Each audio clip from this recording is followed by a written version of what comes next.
Yan mga bro, so magandang araw sa inyong lahat. So ngayon araw, ayan, so kasama natin si Sigma. At nandito tayo ngayon sa Gumaka, Quezon. Ayun o, ayun yung dagat. So dito lang tayo sa may malilim. So home service tayo mga bro. Meron tayong gagawing motor na dalawa. Isang Yamaha YTX at isang Kawasaki na CT125. Yan, so shoutout pala kay Bro Edgardo. Kaso hindi ko alam kung saan tayo pupunta. Inaantay ko pa yung reply mga bro. Grabe, umulan kasi sa Laguna kanina kaya natagalan tayo. Tapos nagising tayo kanina ng anong oras na? Alas 7.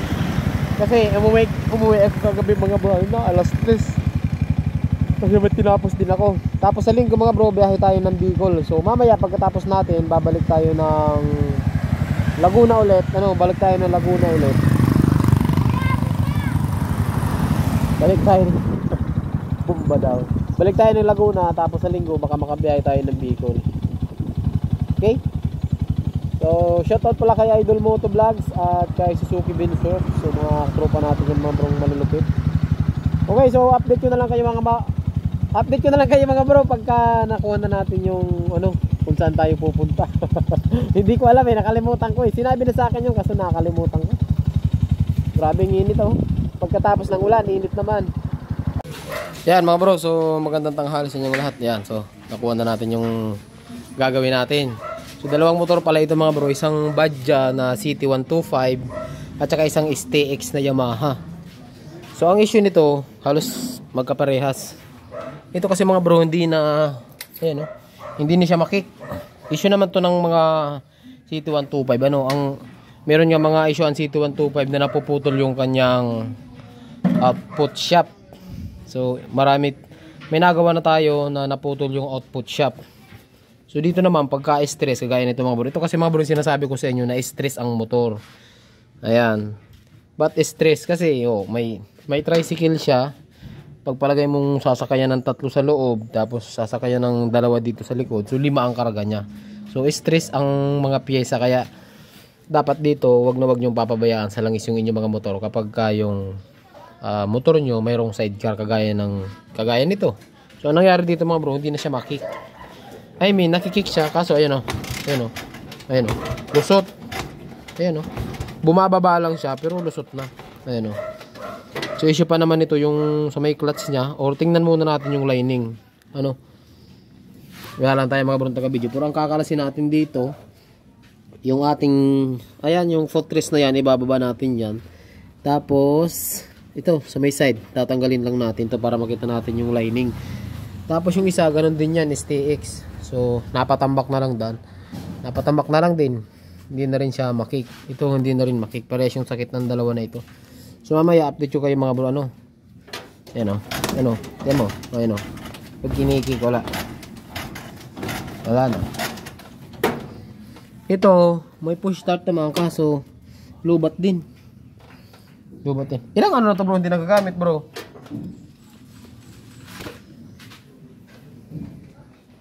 Dami saging May tanim ka bang ganyan? Wala, binibili ko. Ito, yun. Hindi, yun yung kamuting kahoy. Wala, binibili. Binibili mo rin yan. Kala ko may tanim kayo. Wala. Okay mga bro, so mamaya update ko na lang kayo kapag nadali natin to kasi alas 12 na rin So, tirahin muna natin to.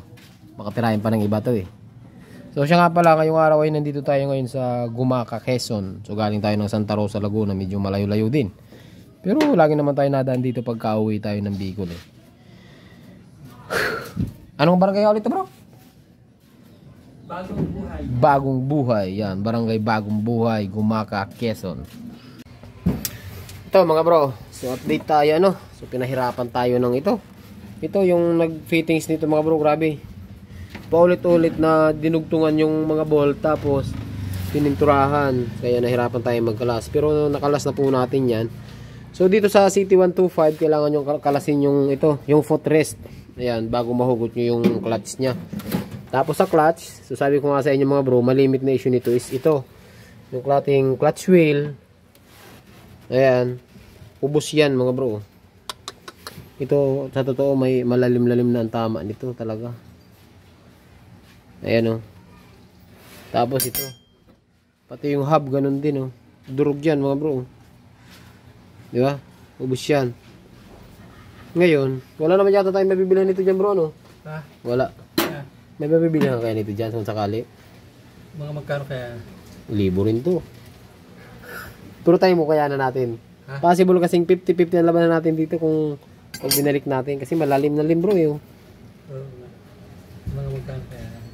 Anong pangalan yan? Clutch hub, tsaka wheel. Dalit nga. Oh. Dalit nga ako.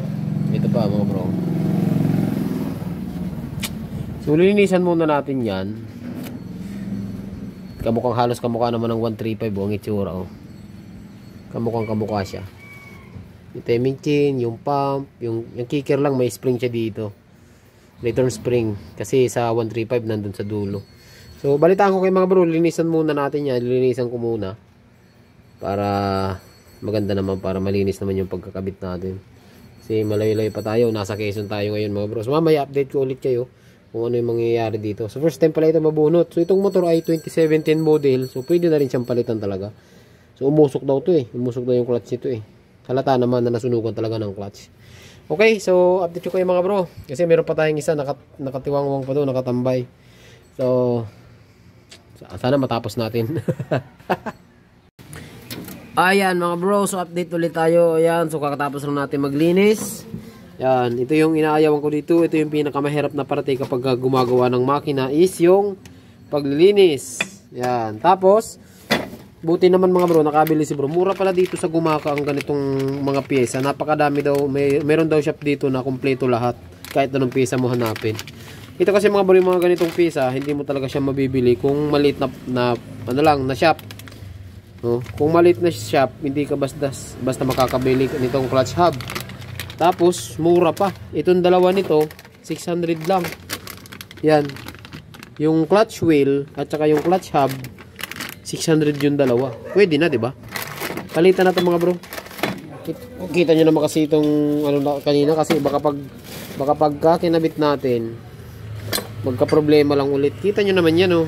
Oh. 'Di ba? Wala na. Talagang umusok. Ito pa, lalo na rin, oh. Yan. Wala na yan. So mamaya naglilinis tayo. So tinanggal ko na lahat. So mamaya update ko ulit kayo mga bro sa mangyayari dito, kung gaganda ba yung hatak at kung magkakaroon tayo ng kicker. Nasa ubla tayo ng tricycle. Hindi na tayo nakalabas dito. Ang masama, parang hindi natin kayang tapusin yung isa na yun, oh. Wala tayong oras. Yan mga bro, so update ulit tayo. Yan, so bali kakatapos lang natin. So napakahirap talaga maglinis. Yun ang pinakamabusisi dito eh. Yan yung mga pinagpalitan natin, oh. Yan, mga clutch lining.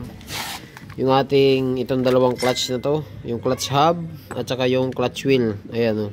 Grabe, di ba? Okay, subukan natin. So hindi ko napapakita sa inyo mga bro, magre-rewire din kasi tayo nito eh.